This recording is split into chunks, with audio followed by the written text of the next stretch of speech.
दोस्तों, तो कैसे हैं आप लोग। स्वागत है आपका स्टडी टू नो एजुकेशन में।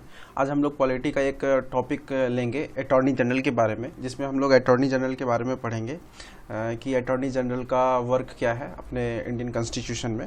तो हम लोग आगे बढ़ते हैं।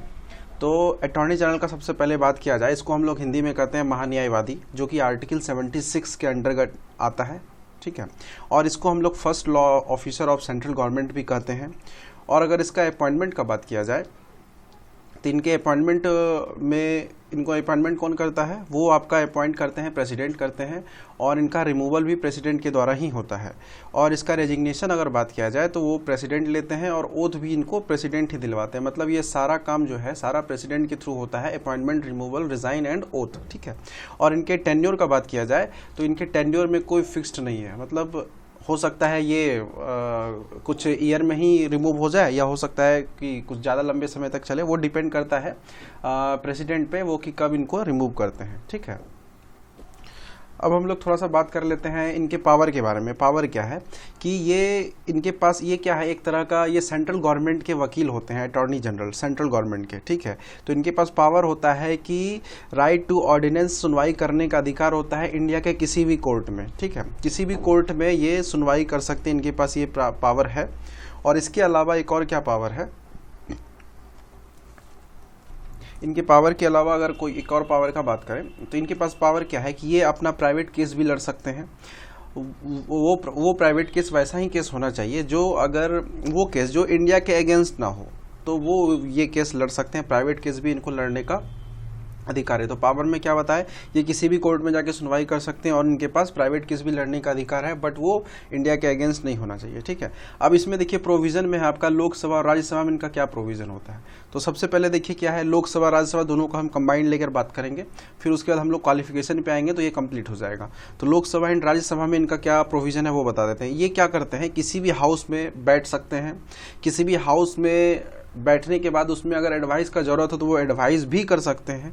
और इसमें अगर एड्रेस करने का बात हो कि संबोधन करना हो किसी भी हाउस का, तो वो ये भी कर सकते हैं। ठीक है, एड्रेस भी कर सकते हैं, बट इनको क्या है कि वहाँ पे वोट देने का राइट नहीं है। जो कि लोकसभा राज्यसभा में जो एमपी होते हैं हमारे मेंबर ऑफ पार्लियामेंट, वो वोट वहाँ देते हैं, बट ये इसको वोट देने का, इनको वोट देने का राइट नहीं है। ठीक है, नॉट राइट टू वोट। और यहाँ पे ये not member in any house, ये किसी भी मेंबर के हाउस भी नहीं होते हैं। ठीक है, बट ये वहाँ पे बैठ सकते हैं, एडवाइस दे सकते हैं, एड्रेस भी कर सकते हैं।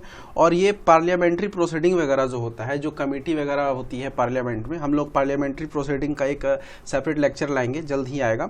तो पार्लियामेंट्री प्रोसीडिंग में ये पार्टिसिपेट कर सकते हैं। ठीक है, ऐसा नहीं कि पार्टिसिपेशन नहीं होगा। अगर इनको लगता है कि पार्लियामेंट्री प्रोसीडिंग में जाना चाहिए तो ये जा सकते हैं, पार्टिसिपेट कर सकते हैं।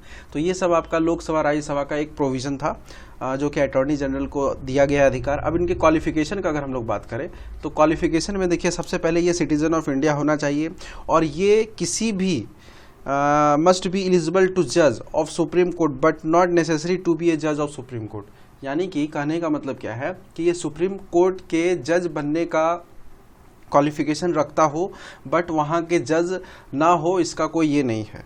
ठीक है, कि वहाँ का जज होना जरूरी नहीं है, बट ये क्वालिफिकेशन रखता होगा सुप्रीम कोर्ट के जज का।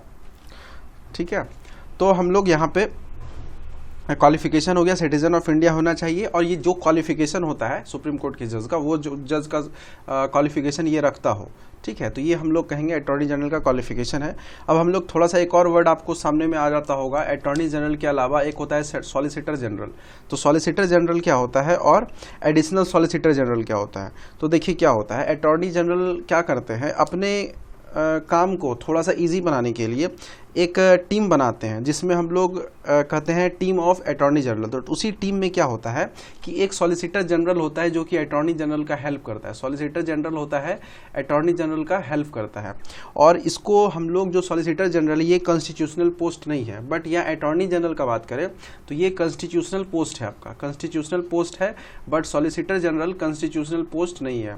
ठीक है, और ये हेल्प करने के लिए बनाया जाता है। और इसमें अगर चाहे तो सॉलिसिटर जनरल के अलावा भी एडिशनल सॉलिसिटर जनरल रख सकता है अटॉर्नी जनरल। और ये प्रेसिडेंट के प्लेजर पर काम करते हैं हमारे अटॉर्नी जनरल, ठीक है। अगर चाहे तो प्रेसिडेंट उसको हटा भी सकते हैं, और ये सारा तो देख ही लिए। तो एक टीम बनता है अटॉर्नी जनरल का, जिसमें अटॉर्नी जनरल भी होते हैं, उनके साथ सॉलिसिटर जनरल भी होते हैं, और सॉलिसिटर एडिशनल सॉलिसिटर जनरल भी होते हैं। तो यहाँ तक आपको समझ में आ गया अटॉर्नी जनरल का सारा मेन फैक्ट। देखने के लिए thanks, have a nice day. अगर आपको लेक्चर अच्छा लगा होगा तो please like, share and subscribe कीजिए, और अपना इंपॉर्टेंट कमेंट हमें ज़रूर दीजिए ताकि हम और कुछ अच्छा कर पाए इसमें, ठीक है। और have a nice day, thank you.